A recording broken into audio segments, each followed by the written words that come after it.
Pak Daniel, saya pernah baca di profil Bapak dulu katanya pernah, mohon maaf nih Pak, pernah jadi support ya Pak, tim support seperti itu. Betul nggak Pak ya? Atau Iya, sebetulnya tadi melanjuti bagaimana bisa masuk ke jadi sales gitu orang ya? sales. Nah, ini menarik ceritanya ya. Ya.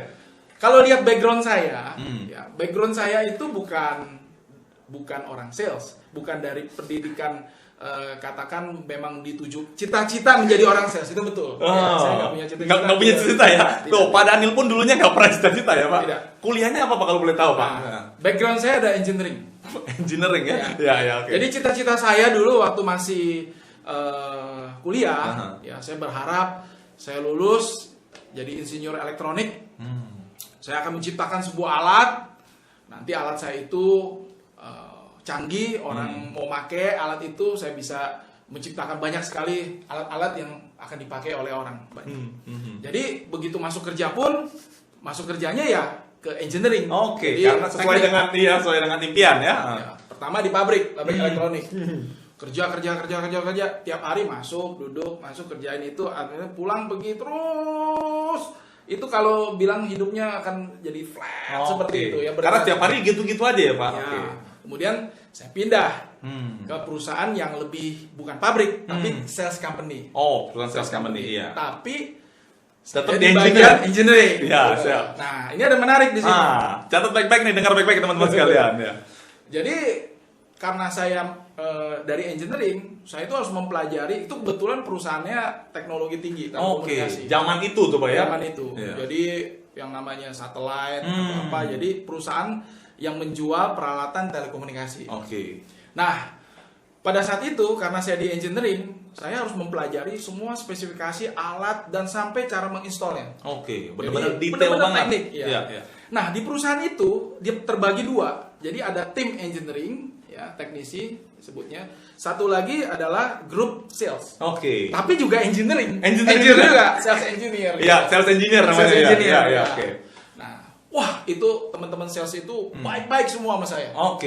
Kenapa baik-baik Pak? Nah, itu dia. Jadi baik, saya sering ditraktir makan, terus kemudian pokoknya perlakuan mereka baik. Kenapa baik? Karena kalau mereka mau mengadakan presentasi, mereka minta tolong saya. Bapak yang maju? Iya, karena dia malas untuk mempelajari, itu tebel gitu bukunya. Salesnya malas-malas. Jadi saya presentasi. Iya. Karena saya pikir sama teman kerja. Iya. Sering traktir juga ya Pak? Sering traktir, nggak enak. Ya udah presentasi. Iya. Saya bawa alatnya, presentasi. Jadi kemana aja, seluruh Indonesia, saya pasti dapat panggilan, padat tuh acaranya. Di sini presentasi sini, presentasi sini, presentasi sini, presentasi. Nah, hingga satu hari bos saya panggil.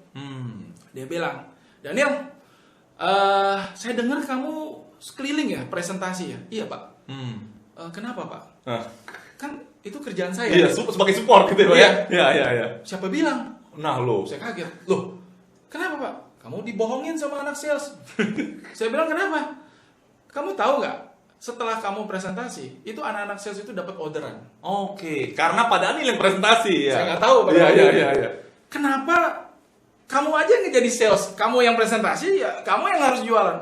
Oh begitu ya Pak? Udah, kamu belajar sama saya. Nah, besok harinya, itulah hari pertama saya pindah dari dunia engineer menjadi orang sales. Kejerumus sampai hari ini.